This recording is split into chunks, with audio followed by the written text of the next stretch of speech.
সুদামা ডাকছে সুদামাকে, শোন এদিকে আয়, এদিকে আয়, তুই তো আমাকে ভালোবাসিস তাই না, তবে আজ আমার জন্য একটা কাজ করে দিতে হবে। দেখুন কেমন করে সাজা দিচ্ছে মা সুদামাকে।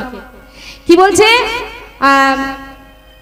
শোন, ওই দেখ রান্নাঘরে গুরুমা নাড়ু তৈরি করে রেখেছে, আমার জন্য দুটো নাড়ু এনে দিবি? তুই তো জানিস আমি একটু নাড়ু খেতে ভালোবাসি। সুদামা বলছে কেন আনবো না, দাঁড়া তুই দাঁড়া, আমি গুরুমাকে গিয়ে বলি, মা যখন আমাকে দেবে আমি তোকে দিয়ে দেব। আরে না, ওইভাবে আনলে হবে না, চুরি করে আনতে হবে। চুরি করে? আমি তো কখনো চুরি বিদ্যা শিখিনি কানাই। আমার গুরুদেব আমাকে বলেছে যে তুমি যখন বেদ শিক্ষা গ্রহণ করছো, অর্থাৎ মুখে কোনোদিন তুমি মিথ্যা কথা বলবে না। তাই আমি তো গুরু মিথ্যা কথা বলতে পারবো না, আর চুরি বিদ্যা আমি শিখিওনি, আমি চুরি করতেও পারবো না। তুই একটু দাঁড়া, আমি গুরুমাকে গিয়ে বলি, মা দিলেই তো তোকে দিয়ে দেব। ও, এই তোর বন্ধুত্ব, এই তোর ভালোবাসা, এই নাকি এত ভালোবাসিস, আমার জন্য নাকি প্রাণ দিয়ে দিতে পারিস, আর দুটো নাড়ু এনে দিতে পারবি না? যেই না বলা সুদামা বলছে ঠিক আছে তুই বস, আমি দেখছি। কানাই, আমি জীবনে কোনোদিন চুরি করিনি ভাই, শুধু আজ তোর জন্য চুরি করতে যাব। তবে একটা কথা, যদি গুরুমা আসে আমাকে একটু সাবধান করে দিস, কেমন? বেশ।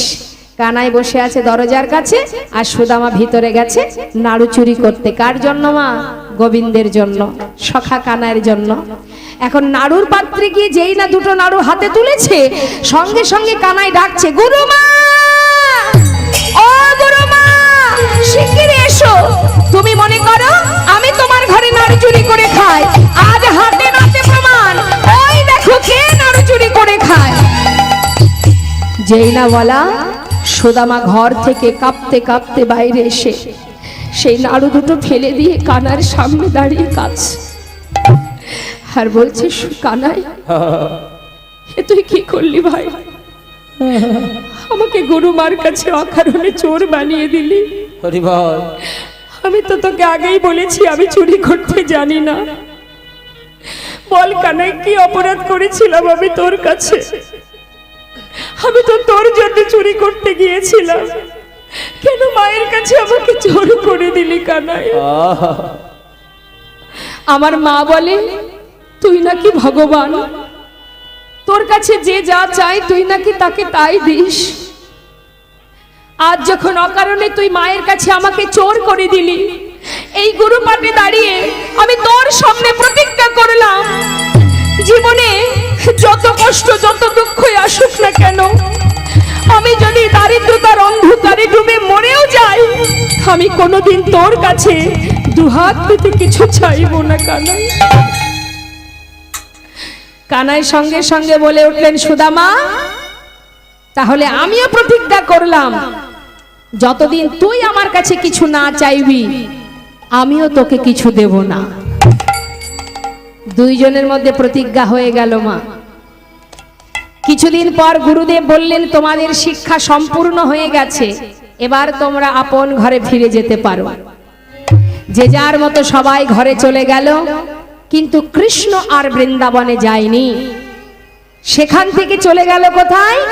দ্বারকা। সেই দ্বারকায় গিয়ে সেখানে রুক্মিণী সত্যভামাকে বিবাহ করে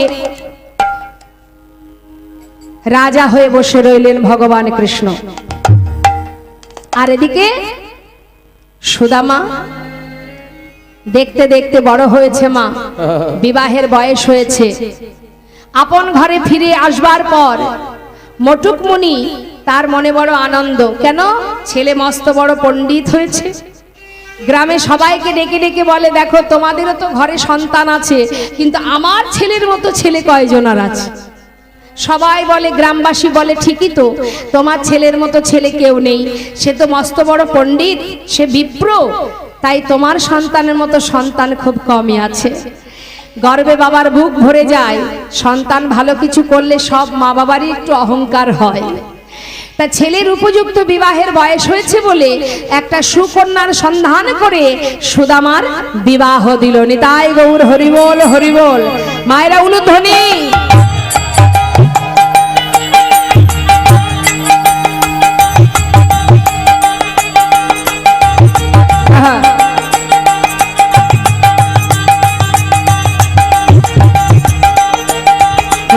হরি বল।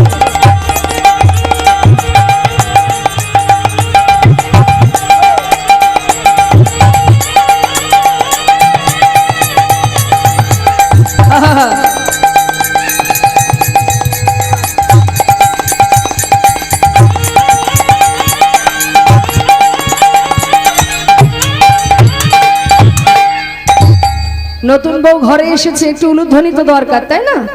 এখন বাড়িতে বউ এসেছে, আনন্দ ধরছে না। আর সুদামা কাজ কি? সুদামা ওই গ্রামের ভিতরে একটা পাঠশালা আছে, সেখানে ছোট ছোট বাচ্চাদের শিক্ষা দিয়ে যা করি পায় তাতে সংসারটা সুন্দরভাবে চলে যায়। বিবাহ হলো, সন্তান হলো, পরিপূর্ণ সংসার, আনন্দ ধরে না। কিন্তু ভগবান একটু একটু করে ভক্তকে পরীক্ষা করে। এবার দেখুন তার প্রমাণ। সুদামাকে পদে পদে পরীক্ষা করতে শুরু করলেন গোবিন্দ। নিতাই গৌর হরি বল। কিভাবে পরীক্ষা করছে? শুধুমাত্র সুদামা নয়, ভগবান প্রত্যেকটা জীবকে পদে পদে পরীক্ষা করে। কেউ বুঝতে পারে, কেউ পারে না। কি করছে? ওই যে সুদামা প্রতিজ্ঞা করেছে, জীবনে কোনোদিন তোর কাছে কিছু চাইবো না। এখন গোবিন্দ চিন্তা করলেন, সুদামার জীবনের যত সুখ সব যদি আমি একটা একটা করে কেড়ে নিই, ও কত সময় না চেয়ে থাকবে। তাই একটার পর একটা পরীক্ষা করতে শুরু করলেন। কিভাবে করছে দেখুন। সুন্দর সংসার, হঠাৎ একদিন হলো কি মা, তার মাতা পিতা চলে গেল। হরি বল হরি বল। ইহলোক ছেড়ে পরলোক গমন করলেন। মাতা পিতা বিয়োগ হওয়ার পর ওই পাঠশালা থেকে যা পায় তাতে তার সংসার চলে যায়।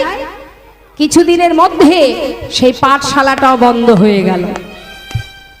আর যেই না পাঠশালা বন্ধ হয়ে গেল, এবার সংসার চলবে কি করে? সুদামার কাঁধে চলে এলো ভিক্ষার ঝুলি। নিতাই গৌর হরি বল। দাঁড়ে দাঁড়ে ভিক্ষা করে দিন কাটে তার। এক এক দিন যায়, কোনোদিন ভিক্ষা পায়, কোনোদিন পায় না। এক ভিখারি যদি রোজ রোজ দাঁড়ে দাঁড়ে আসে, সবাই কি রোজ ভিক্ষা দেবে? কোনোদিন পায়, কোনোদিন পায় না। এই ভিক্ষার ঝুলি নিয়ে যেদিন ভিক্ষা পায় সেদিন সবাই মিলে খাওয়া দাওয়া করে দিন কাটে, যেদিন পায় না সেদিন সারা রাত কৃষ্ণ কৃষ্ণ কৃষ্ণ বলে দিন কাটিয়ে দেয়। কিন্তু মুখ থেকে কখনো কৃষ্ণ নাম ছাড়া আর কিছু সে জানে না। নিঃশ্বাসে প্রশ্বাসে কৃষ্ণ কৃষ্ণ কৃষ্ণ। দেখতে দেখতে তার পিতৃ সম্পদ বলতে যা ছিল সব একটু একটু করে শেষ হয়ে গেল। পিতৃ সম্পদ শেষ হয়ে যাবার পর সুদামা তার স্ত্রীকে নিয়ে আর সন্তানদের নিয়ে গাছ তলা সার করলো। হরি বল হরি বল। গাছের তলায় দিন কাটে মা, ঝড় বৃষ্টি চলে যায় মাথার উপর দিয়ে। কিন্তু এমন একটা স্ত্রী সুদামা পেয়েছে যে কিনা শিবের পূজা করতেন। তাই ভোলানাথের কাছে বলেছিলেন, হে প্রভু, যদি কোনোদিন আমাকে স্বামীর ঘরে পাঠাও, এমন স্বামী আমাকে দেবে যার অর্থ থাকুক বা না থাকুক আমার দুঃখ নেই, কিন্তু সে যেন সত্যবাদী হয়, যেন কখনো সে মিথ্যা কথা না বলে। আর পেয়েছেও তাই। সুদামা জীবনে কোনোদিন মিথ্যা কথা বলতো না। দেখুন মা, ভক্ত কাকে বলে? এত কষ্ট, এত দুঃখ, তথাপিও কৃষ্ণ ছাড়া সে আর কিছু জানে না। আমাদের জীবনে কষ্ট এলে আমরা ভগবানকে ডাকি না, সেবাও দিই না, একবার প্রণামটুকু করি না। কেন না? সে আমাদের কষ্ট দিয়েছে, কেন তার সেবা দেব? এটা তো ভক্তের লক্ষণ নয়। ভক্তের স্বভাব কি? এই সুদামার এই লীলা থেকেই আমরা জানতে পারব। কি করলো? ওই ভিক্ষা করে দিন কাটে গাছের তলায়, স্ত্রীদের নিয়ে, স্ত্রী আর সন্তানদের নিয়ে। স্ত্রীর অঙ্গে একটা বসন, তা সারা জায়গায় ছেঁড়া, লজ্জা ঢাকার জায়গা নেই। এক বসনে দিন কেটে যায় তার। একদিন তার স্ত্রী সুশীলা বলছে, স্বামী একটা কথা বলবো? শুনেছি তোমার বন্ধু নাকি ভগবান, আবার শুনেছি সে নাকি দ্বারকার রাজা। যাও না স্বামী, আমাদের এই অবস্থা, আমাদের এমন দারিদ্রতা, একটু তার কাছ থেকে কিছু চেয়ে আনবে। যাও না, কিছু চেয়ে নিয়ে এসো। সুদামা বললে, দেখো সুশীলা, যা বলেছো বলেছো, আর বলো না, কারণ আমি প্রতিজ্ঞাবদ্ধ, আমি জীবনে যদি না খেয়ে মারাও যাই, আমি কোনোদিন কানার কাছে হাত পাততে পারবো না, কারণ আমি গুরুকুলে প্রতিজ্ঞা করেছি। সুশীলা বলছে, স্বামী ঠিক আছে, চাইতে হবে না। আচ্ছা, যাকে তুমি এত ভালোবাসো তাকে কি দেখতে তোমার মন চায় না? চাই। বন্ধুকে দেখতে কার না মন চায়? কিন্তু সুশীলা, আমার মনে ইচ্ছা হলেও আমার উপায় কি আছে বলো? কেন? যাও না, তুমি তোমার বন্ধুকে দেখে এসো। সুশীলা, তুমি আমার মনের কথা বলেছ, কিন্তু জানো তো, এত বছর পর আমি বন্ধুর কাছে যাব, আমি খালি হাতে কেমন করে যাব বলো? কোন বন্ধু যদি বন্ধুর বাড়ি মাঝে সাঝে যায়, খালি হাতে গেলেও কোনো ব্যাপার থাকে না, কিন্তু এত বছর পর আমি যাব, আমি কি করে খালি হাতে যাই বলো? সুশীলা বলছে, স্বামী, আমি যদি কোনো উপায় করে দিই, তুমি যাবে? যাও না, এত কষ্ট পাচ্ছ, এত দুঃখ পাচ্ছ, যার নাম সর্বদাই নিঃশ্বাসে প্রশ্বাসে জপ করছো, যদি তার বদনটা একবার দেখতে পাও, একটু হলেও তো শান্তি পাবে। যাও স্বামী, আমার কথা, আমার সন্তানের কথা ভাবতে হবে না, তুমি একবার তোমার বন্ধুকে দেখে এসো, যাও। সুশীলা, আমি কি করে যাব বলো? বেশ, দেখছি আমি কোনো উপায় করতে পারি কিনা। ধনী পরিবারের কন্যা সুশীলা, সে কি করলো? দাঁড়ে দাঁড়ে ভিক্ষা করতে আরম্ভ করলো। মা, আমায় ভিক্ষা দাও গো। আঁচল বেঁধে ভিক্ষা করছে সুশীলা। নগরবাসী ভিক্ষা দাও আমায়, তোমরা ভিক্ষা দাও গো। নগরবাসী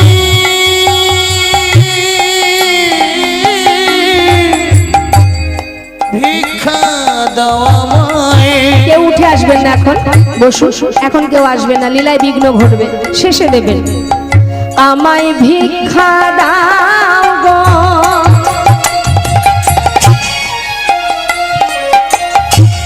নগরবাসী ভিক্ষা দাও আমায়, তোমরা ভিক্ষা দাও গো।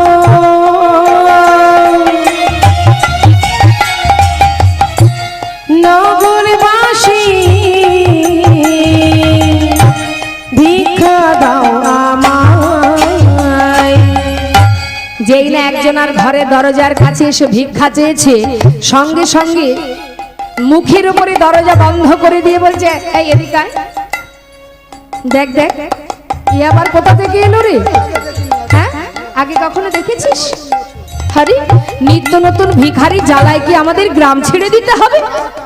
আরে শোনো শোনো, কে তুমি? কোথা থেকে উদয় হলে? অন্য বাড়ি যাও, এ বাড়ি ভিক্ষা হবে না। যাও যাও, অন্য বাড়িতে যাও। দেখবেন মা, অনেক সময় অনেকে আছে ভিখারিকে তাড়িয়ে দেয়, তাই না? বলে হাত খালি নেই, অন্য বাড়ি যাও।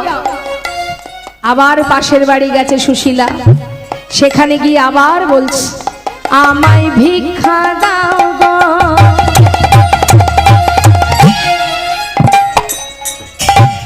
নগরবাসী ভিক্ষা দাও আমায়, তোমরা ভিক্ষা দাও গো। ওগো নগরবাসী ভিক্ষা দাও আমায়। আরে, এই আবার কোথা থেকে এলো রে? এই এদিকে এদিকে, এই বউটাকে মনে হচ্ছে আগে কোথাও দেখেছি, চেনা চেনা মনে হচ্ছে। আরে সুন্দরী বউকে কাটিয়েছে না? আচ্ছা, সুদামার বউ, দেখেছো কাণ্ড? আরে সুদামা মনে হয় ভিক্ষা করে, আর কেউ ভিক্ষা দেয় না, তাই আজকে বউটাকে রাস্তায় নামিয়ে দিয়েছে। হায় হায় হায় হায়, বলে ছি ছি ছি। এই যে, এ বাড়ি হবে না, অন্য বাড়ি যাও। আমরা অনেক কষ্ট করে রোজগার করি, ভিক্ষা করে খাই না। যাও যাও যাও, অন্য বাড়ি যাও। আবার তাড়িয়ে দিল মা। পাশের বাড়ি গিয়ে আবার বলছি, ভিক্ষা দাও গো,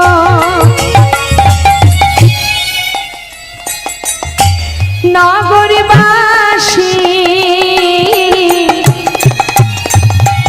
ও গো ভিক্ষা দাও আমার, তোমরা ভিক্ষা দাও গো, নগরবাসী ভিক্ষা দাও আমার। শোনো শোনো, আমার স্বামী একজন সত্যবাদী, সে কোনোদিন মিথ্যা কথা বলে না, আর আমি তার স্ত্রী, আমিও তোমাদের মিথ্যা বলছি না। আজ যে ভিক্ষা করতে এসেছি কেন জানো? আজকের ভিক্ষায় আমি যা পাবো সেই ভিক্ষার একটা দানাও আমার স্বামী খাবে না, আমিও খাবো না, আমার সন্তানরাও খাবে না। আজকে যা তোমরা আমায় দেবে না, ওগো তোমাদের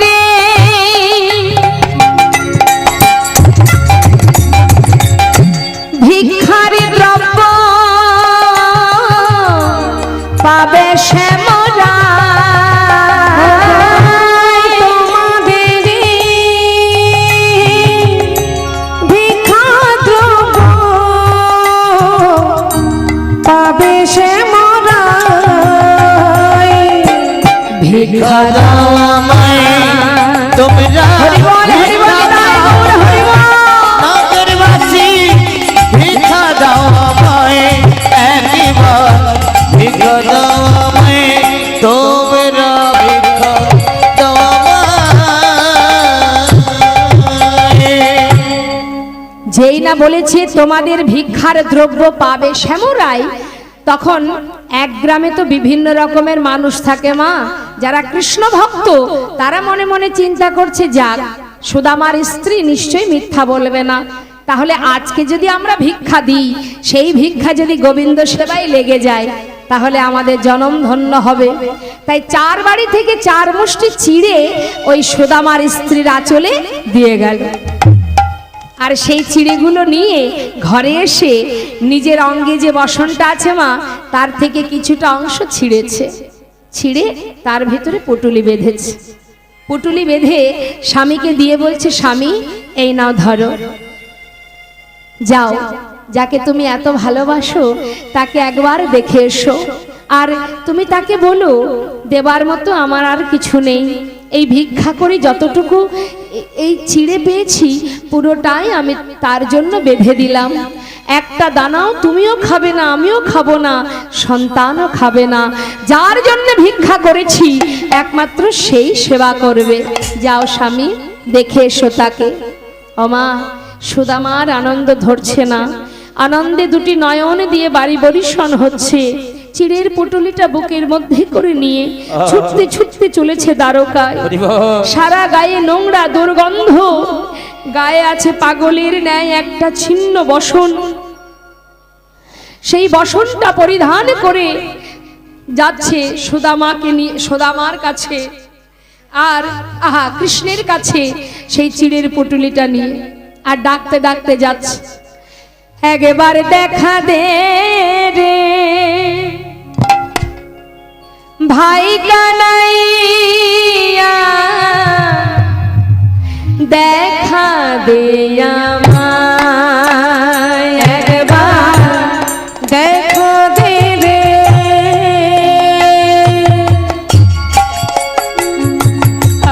ভাই কানাইয়া,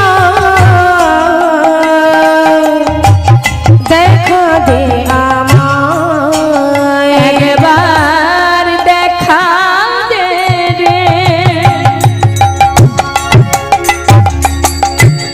ভাই কানাইয়া, দেখা দে আমায়, একবার দেখা দে রে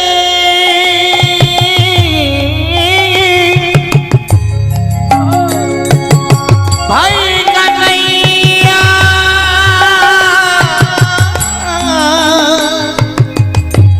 দেখা দে আমায়। ওরে জীবনে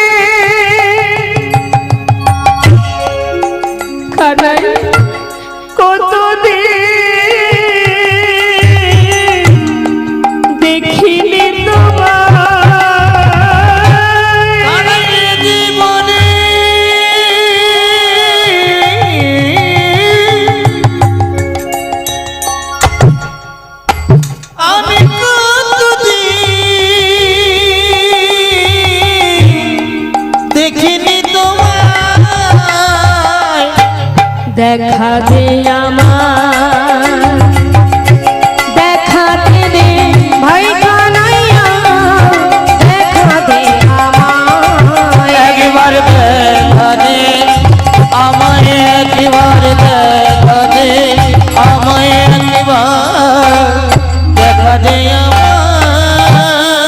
আমায়। বৃন্দাবন থেকে দ্বারকা কত দূর, পথের মাঝখানে বিশ্রাম করছে, হাঁপিয়ে উঠেছে। এদিকে ভগবান কৃষ্ণের পাশে বসে আছে রুক্মিণী। রুক্মিণী বলছে গোবিন্দকে, স্বামী তোমার ভক্ত পথের ধারে দাঁড়িয়ে কাঁদছে, তুমি কি একবার পারছো না তার সামনে গিয়ে দাঁড়াতে, যে তোমার জন্য পাগলের ন্যায় ছুটে আসছে? বলো স্বামী, কেন তুমি নিষ্ঠুরের ন্যায় এইভাবে বসে আছো? গোবিন্দ বলছে, রুক্মিণী আর একটু অপেক্ষা করো, এতদিনের সাধনা আমার পূর্ণ হতে চলেছে। আমার সখা যত সময় আমার দ্বারে না দাঁড়াবে আমি তো যেতে পারবো না, একটু অপেক্ষা করো রুক্মিণী। এত পথ যখন এসেছি আমার বন্ধু অবশ্যই আমার দ্বারে এসে দাঁড়াবে, একটু অপেক্ষা করো। এমন সময় সুদামা দ্বারকায় পৌঁছে বিশাল রাজপ্রাসাদ দর্শন করে ভয়ে ঠকঠক করে কাঁপছে আর মনে মনে বলছে, আমার বন্ধু এত বড় রাজ্যের রাজা, হরি বল হরি বল, এত বড় রাজ্যের রাজা আমার বন্ধু, কিন্তু আমি তো দিনহীন কাঙাল, আমি তো ভিখারি, আমার কথা কি ওর মনে আছে?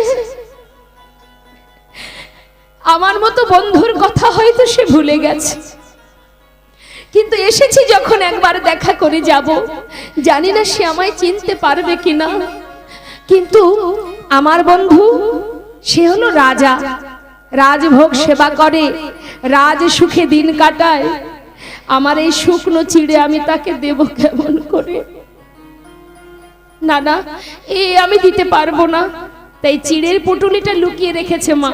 কেন? কানাইকে দিতে পারবে না, কারণ সে তো রাজভোগ সেবা করে।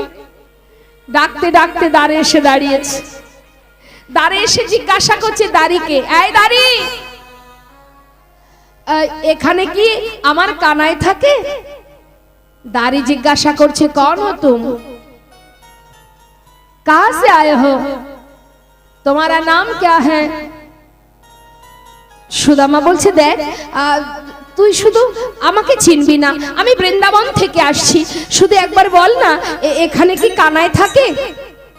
दारी बोलছে देखो इधर कोई दाना कानाई बनाई नहीं है, ये जो हमारा राजा है ना उसका नाम है कृष्ण।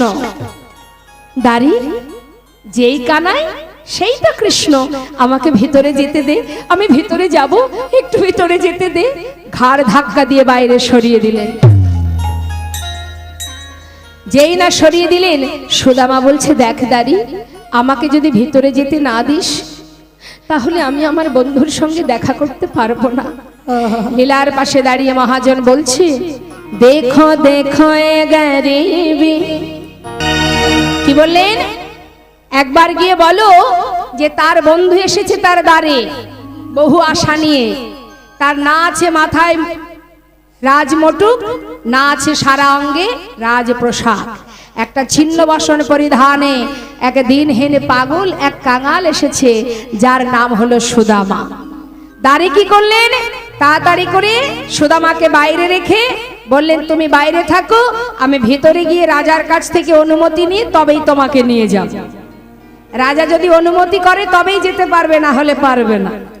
এখন ভিতরে যাচ্ছেন দ্বারপাল, আর এদিকে রুক্মিণী সত্যভামা তারা গোবিন্দকে সোনার সিংহাসনে বসিয়ে সবে মাত্র তার অঙ্গে রাজবেশ পরিধান করাবে, মানে পোশাক পরাবে মা, হ্যাঁ রাজবেশ পরিধান করাবে বলে এবার নানাবিধ অলংকার নিয়ে এসে বসেছে, সাজাচ্ছে সুন্দর করে। আমরাও একবার মনের সুখে আমার গোবিন্দকে সাজিয়ে নিই। হ্যাঁ, কত সুন্দর পদাবলিতে আজ আমরা আমাদের অন্তর মন্দিরে গোবিন্দকে বসিয়ে সাজাবো। কেমন ভাবে সাজা মহান তুমি, সাজা সাজা মহান তুমি, সাজো সাজো মহান তুমি, সাজো আর সাজা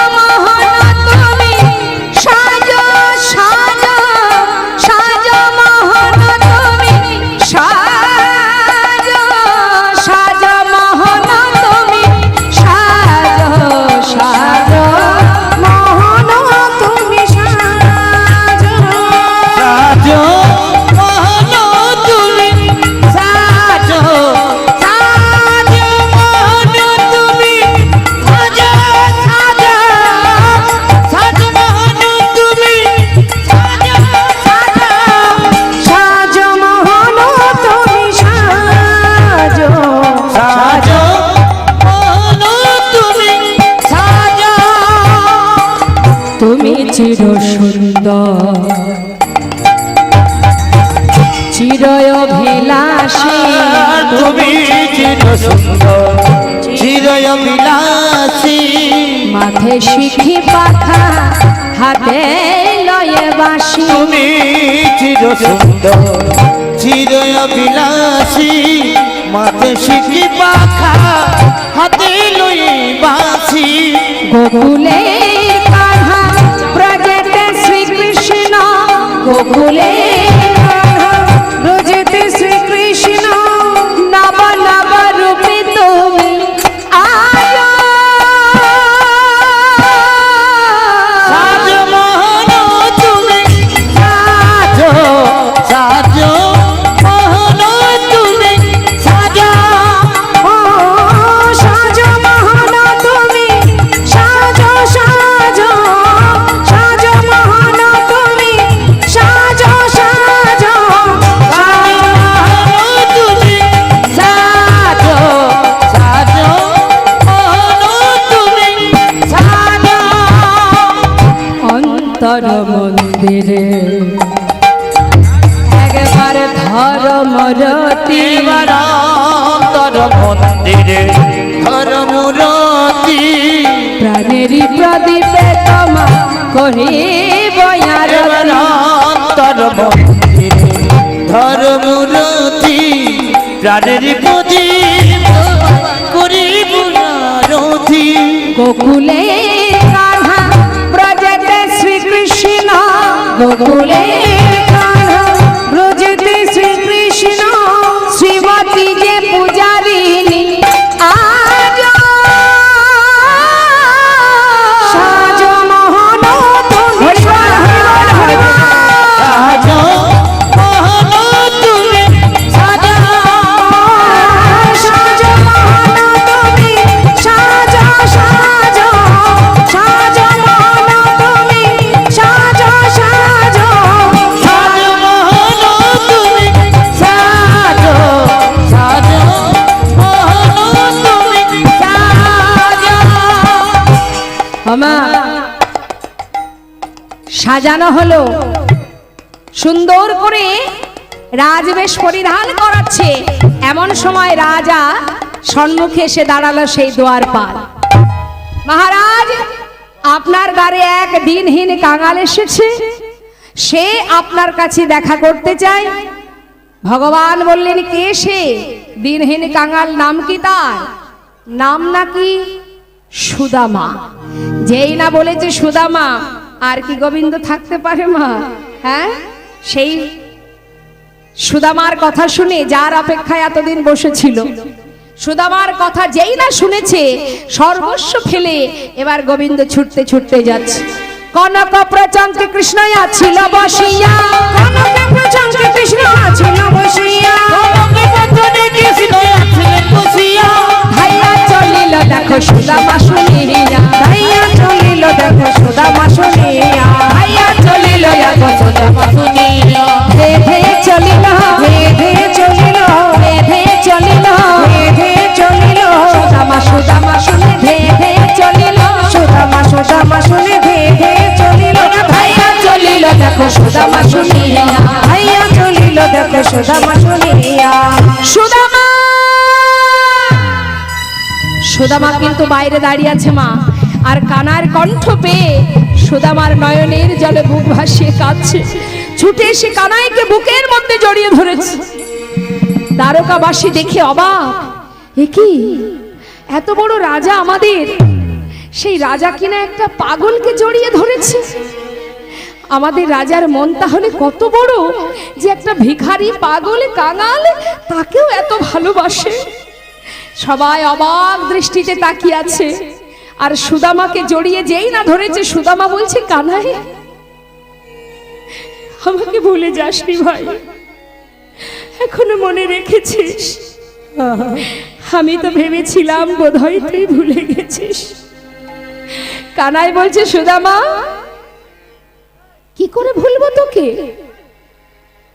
এ কথা তুই কেন বলছিস আয় আমার সঙ্গে আয় সুদামা বলছে কানাই আমাকে ছেড়ে দে, দেখ তোর সারা গায়ে রাজবেশ পরিধান করা আর আমার গায়ে কত নোংরা বসন, তোর গায়ে নোংরা লেগে যাবে, আমায় ছেড়ে দে কানাই।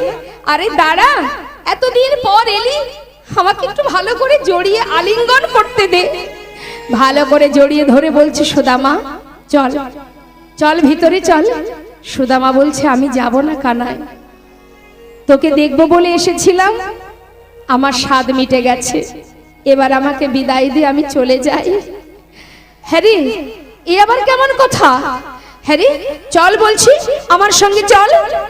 জোরপূর্বক ধরে নিয়ে যাচ্ছে। সুদামা বলছে দেখ হ্যারি, এই কানাই ভিতরে রাজরানী আছে। আস্তে আস্তে আস্তে, ভিতরে রাজরানী আছে, আমার সারা গায়ে নোংরা দুর্গন্ধ, আমি কি করে যাই বল? ভগবান কৃষ্ণ বলছে চেয়ে দেখ, ওই দেখ বরণডালা হাতে করে নিয়ে দাঁড়িয়ে আছে তোকে বরণ করবার জন্য, আয় আমার সঙ্গে। সুদামাকে নিয়ে গিয়ে রুক্মিণী সত্যভামা বরণ করলেন। তারপর সুদামাকে বসালো কোথায়? সোনার সিংহাসন। সোনার সিংহাসনে সুদামা বসলেন। এবার স্বয়ং গোবিন্দ আমার সুদামার চরণ নিজে হাতে ধৌত করবে বলে রুক্মিণীকে বললেন, যাও রুক্মিণী সুদামার জন্যে সোনার থালা নিয়ে এসো। কারণ সুদামা হচ্ছে একজন পণ্ডিত, মস্ত বড় বিপ্র। তা আজ যখন সে এসেছে আমার ঘরে, আজ আমি তার চরণ সেবা করব। চিন্তা করুন মা, জীবনে কোনোদিন যার চেয়ার জোটেনি সে আজ বসেছে সোনার সিংহাসনে। ভগবানের কি কৃপা, নিজে হাতে গোবিন্দ ভক্তের চরণ সেবা করছে। সোনার থালাতে সুদামা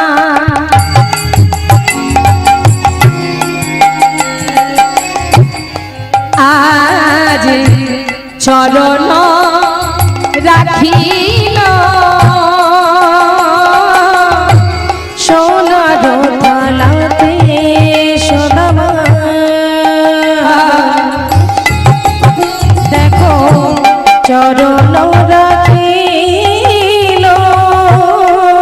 আর কি করলো? স্বর্ণ ভিকারে জল চরণেতে দিল, স্বর্ণ ভিকারের জল সুদামার চরণেতে দিল। দেখো নয়ন জলে প্রাণ গোবিন্দ আমার,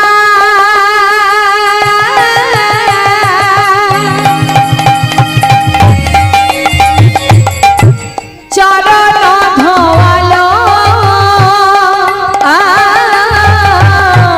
নয়ন জলে প্রভু আমার। দেখো চরণ ধোয়ালো,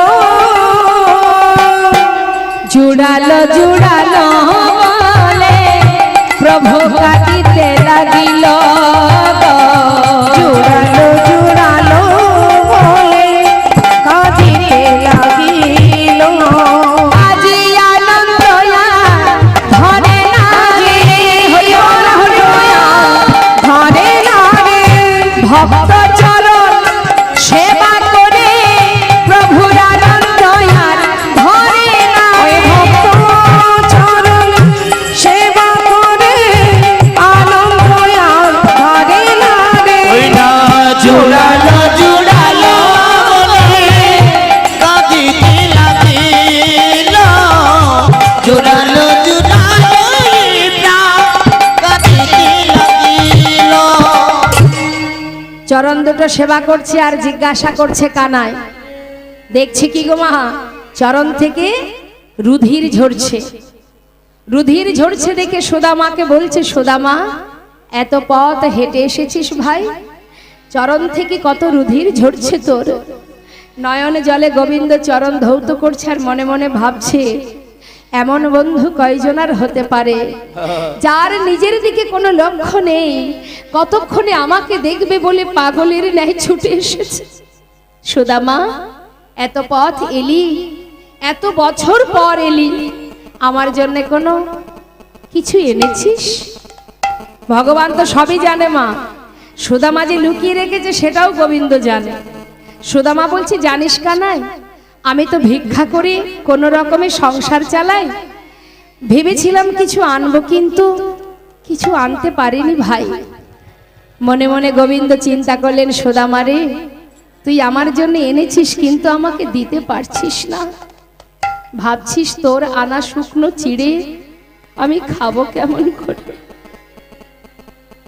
তুই কি জানিস না ভক্ত ভালোবেসে আমাকে যাই দেয় আমি সেটাই অমৃতের মতো সেবা করি।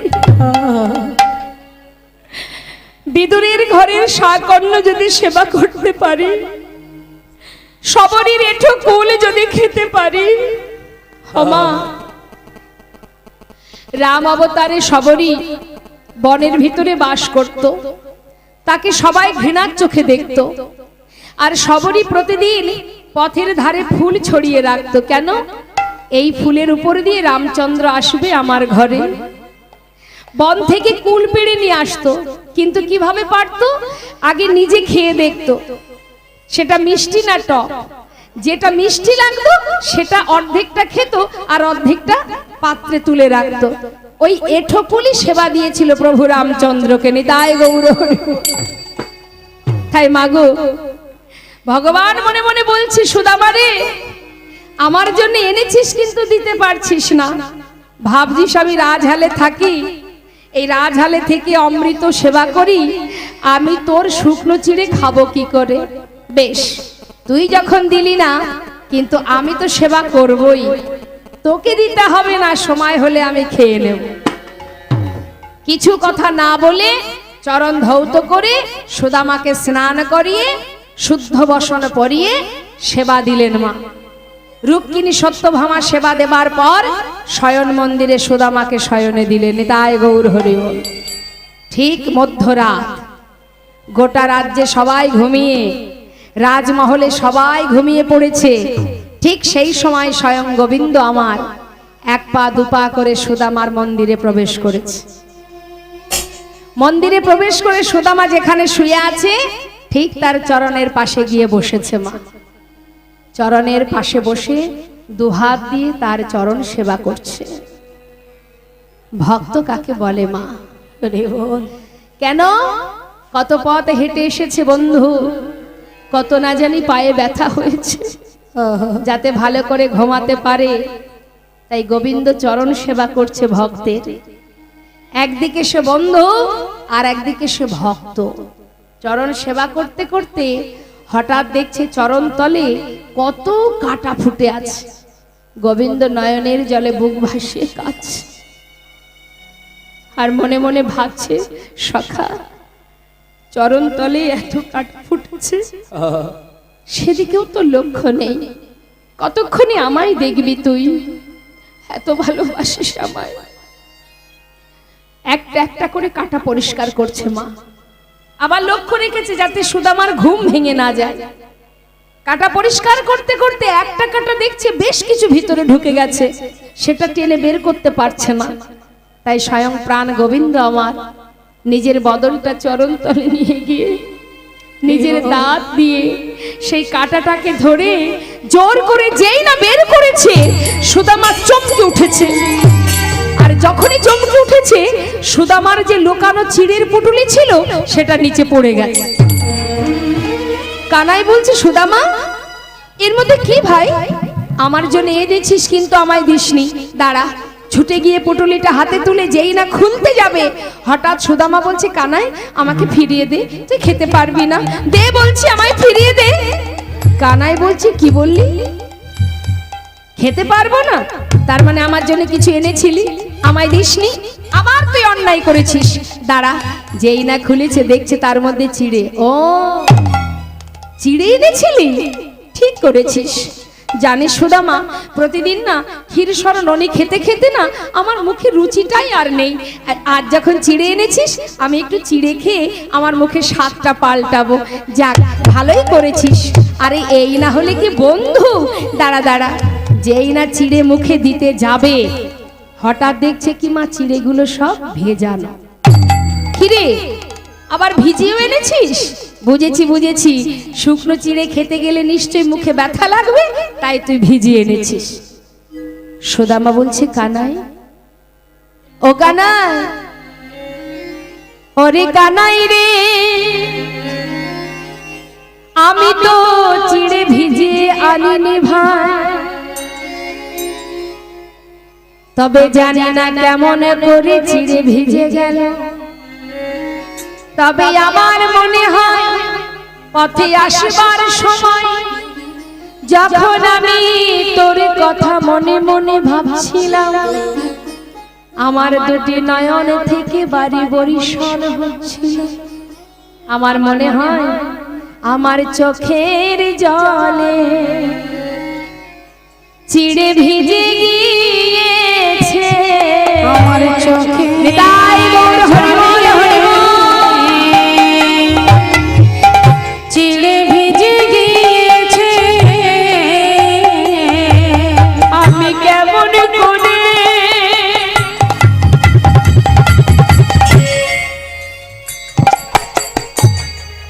কেমন করে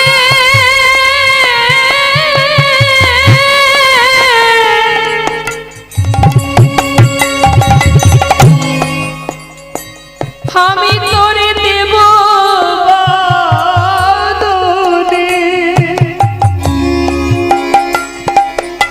আমার চোখে জলে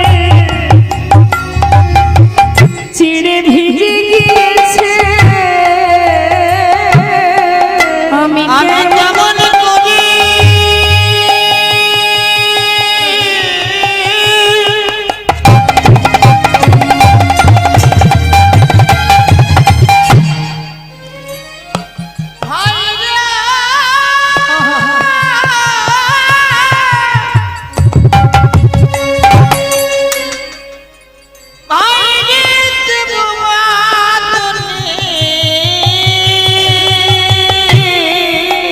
হরি বল। আমার চোখের জলে চিড়ে ভিজে গিয়েছে, ভগবান বলেছে সুদামারে, এই জগতে সবাই ক্ষীর স্বর্ণনি মাখন সেবা দেয়, কিন্তু চোখের জলে ভিজানো চিড়ে কেউ দেয় না।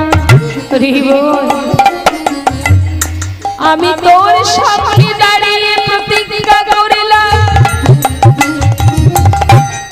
যে চিড়ে তুই আমায় দিতে পারছিস না, আগত কলিযুগে আমি নদিয়ায় গৌর হব, আর যদি কোন কলির জীব যদি আমায় সেবা দিতে চায়, যদি কোন কাঙালি যদি কোন রাজা কোন মন্ত্রী আমায় সেবা দিতে চায়, দাঁড়ে দাঁড়ে ভিক্ষা করে যদি মাটির মালসায় আমায় চিড়ে ভোগ দেয়, তবে আমি সেই ভোগ গ্রহণ করব। হরি বল, হরি বল, হরি বল। এই আমি তোর সামনে দাঁড়িয়ে আমি প্রতিজ্ঞা করলাম সুদামা, আগত কলিযুগে গৌর হয়ে আমি চিড়ে সেবা করব। হরি বল, হরি বল। তাই কলিযুগে মহাপ্রভুর সেবা হয় কিসে মা? মাটির মালসায় চিড়ে ভোগ, তাই না? সুদামাকে কথা দিয়েছিল, যে চিড়ে তুই দিতে পারছিস না, দ্বিধা করছিস, আগত কলিযুগে আমি গৌর হয়ে যাব, সে রাজাই হোক আর ভিখারি হোক, দাঁড়ে দাঁড়ে ভিক্ষা করে যদি মাটির মালসায় সেবা না দেয় আমি গ্রহণ করব না। কেন বললো কথাটা? আমরা যদি সেবা করতে যাই আমাদের কত কি আইটেম থাকে, থাকে না? আহা, সেবা করতে গেলে সামনে টিভি থাকবে, টেবিল, ডাইনিং টেবিলের মধ্যে আমাদের ফুলের টব থাকবে, ঝাড়বাতি থাকবে, হ্যাঁ, দামি দামি প্লেটে সেবা করব, কত রকম আয়োজন। কিন্তু যিনি বিশ্ব ব্রহ্মাণ্ডের মালিক, তিনি তো বলতে পারতেন আমার জন্য সোনার থালায় খেতে দেবে। কি তিনি কেন দিলেন না, বললেন না? না, যারা ধনী তারা সবই জোগাড় করতে পারবে, কিন্তু যারা দিনহীন কাঙাল তারা কি করে পারবে সোনার থালা বানাতে? তাই স্থির করলেন যে আমি বিশ্ব ব্রহ্মাণ্ডের মালিক হলেও যে ভক্ত আমায় সেবা দিক না কেন, যদি মাটির মালসাই করে আমাকে চিড়ে ভোগ দেয় তবেই গ্রহণ করব, নাইলে সেবা করব না। নিতাই গৌর হরিবোল হরিবোল। কথা দেবার পর কিছুদিন সুদামার ঘরে, আহা, কৃষ্ণের কাছে সুদামা থাকলো মা। ঠিক তার মাঝখানে কানাই মানে কৃষ্ণ তার রুক্মিণীকে ডেকে বলছে, রুক্মিণী তোমাকে একটা কথা বলবো। রুক্মিণী বললেন, বলো স্বামী। শোনো রুক্মিণী, তুমি তো স্বয়ং লক্ষ্মী, তুমি পারবে রুক্মিণী? আজ আমি তোমার কাছে একটা জিনিস চাইব। কি স্বামী? রুক্মিণী, আমার বন্ধু মস্ত বড় কাঙাল, দিনহীন কাঙাল, জীবনে এত কষ্ট পাচ্ছে সে, এত দারিদ্রতা তার, তথাপিও কোনোদিন সে আমার কাছে কিচ্ছু চাই না। রুক্মিণী, আমি তোকে প্রতিজ্ঞা করেছি যে ও না চাইলে আমি ওকে দিতে পারবো না, তাই ও তো আমার কাছে চাইছে না, আমি দেব কি করে বলো? তাই তুমি পারবে। রুক্মিণী, তুমি যাও, আমার বন্ধুর সমস্ত দারিদ্রতা দূর করে তুমি তাকে মহা সুখে সুখী করো। রুক্মিণী বললেন, বেশ তাই হবে। বিশ্বকর্মাকে সঙ্গে করে নিয়ে রুক্মিণী চলে গেল, গিয়ে সুন্দর রাজপ্রাসাদ বানিয়ে দিলেন। তাই গৌর হরি। এদিকে সুদামা কিন্তু কিছুই জানে না মা। কিছুদিন বিশ্রাম করার পর হঠাৎ সুদামা বলছে, কানাই এবার আমাকে বিদায় দে ভাই, এবার যেতে হবে। গোবিন্দ পরীক্ষা করছে সুদামাকে, বন্ধু যাবার আগে কিছু চাইবি? বল, কিছু যদি চাস খুলে বল।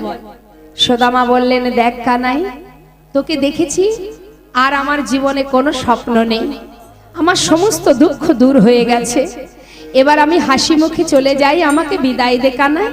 তবে একটা কথা তোকে বলি, এই যে তুই আমায় ভালোবাসিস, কথা দে ভাই, যেন সঙ্গ ছাড়া করিস না ভাই,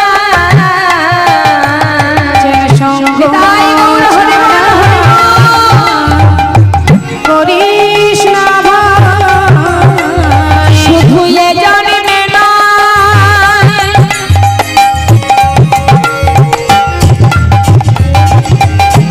কানাই রে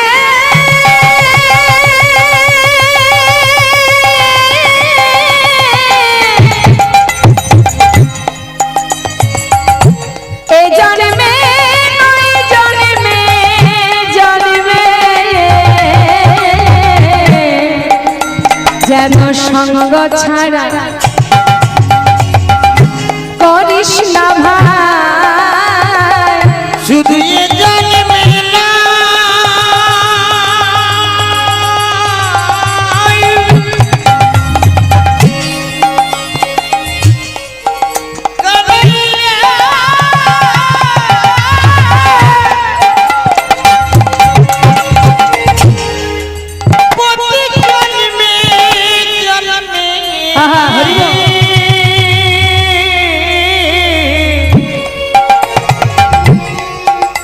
যেন সঙ্গ ছাড়া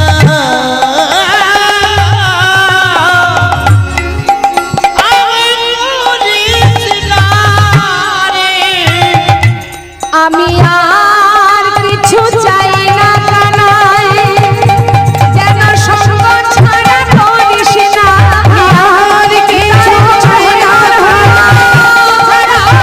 করিস না ভাই, আর কিছু চাই না কানাই, ছাড়া করিস না ভাই, আর কিছু চাই না কানাই, ছাড়া করিস না ভাই, সঙ্গ ছাড়া করিস না ভাই। কি বললেন? আমি আর কিছু চাই না, যেন তোর সঙ্গ ছাড়া আমায় করিস না।